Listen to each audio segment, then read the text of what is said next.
Okay, we are removing the back of the Kindle now. We're going to be removing the back of the Kindle and taking the motherboard out to do a charging port replacement on the device. I'm going to start just by flipping it over, taking an iSesamo tool.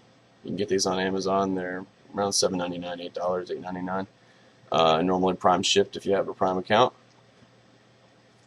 We're just going to start by going around the edges. There's a seam in between the screen here. You can pretty much start from wherever you want. I normally start from the bottom here, where the device actually turns on from. So I'm literally just going to be popping it open, going around the edges here.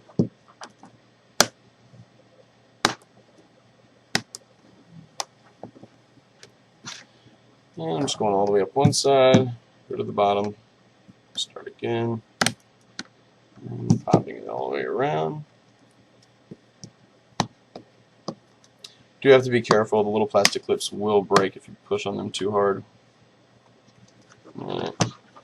So I have successfully taken that off the back. I'll just remove that now. As you can see, there's nothing special on the back here. The only thing you see a little thermal pad. Now on the back of the device here, there's a few screws. We can count them 1, 2. There's 3, 4, 5, 6, 7, 8 screws that you're going to need to remove to get the motherboard out.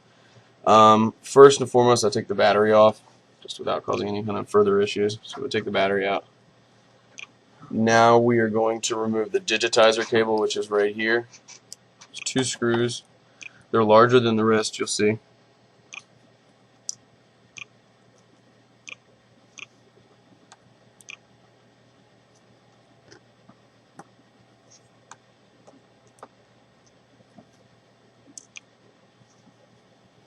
After that, we're just going to flip this, pull this out, that to the side. And you'll see there's another screw underneath here. We're going to remove this now.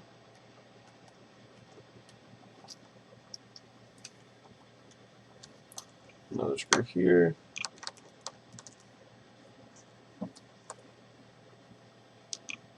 And we pull this cable up.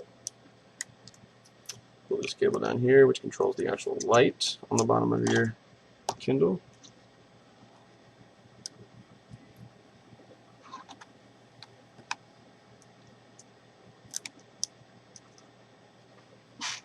You do have to be careful with these little white and blue cables that come out.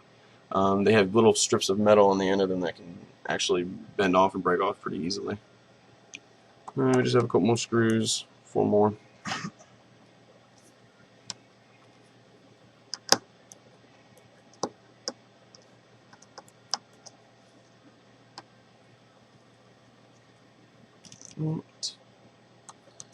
Just lost a screw.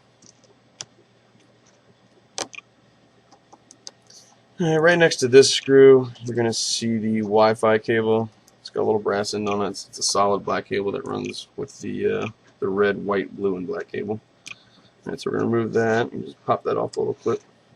Similar to most devices have this kind of clip down, including iPhones. And then there is speaker cable, which goes all the way down here and plugs in right here. Remove this. Pull that out. Pull this little sticky back. Remove 2 more screws.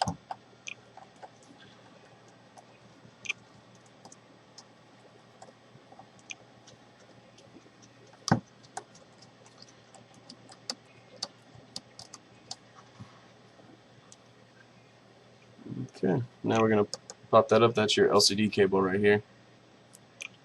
Just be careful for all the diodes and stuff around there. You don't want to pull it up with your fingernail or something else. Alright, now we can remove the board. When removing the board, because it's such a poor port design here, you're really going to want to pull back on this little black tab where the light actually comes out. You don't want to pull too hard because you definitely will break it. But you do want to pull it back just enough so that you can lift the front side of this board out without pulling the USB port off. Many a times the USB port is already off, but we're going to try to pull the board out without getting it off. Alright, looks like we were successful with that. As you can see, the board is now out of the device. This is a little thermal pad that goes on the bottom. It does coat this area right here. So you can just kind of put that back over there. And we'll put it to the side for now. All right, and that is how you take a motherboard out of a Kindle Fire. Have a good day.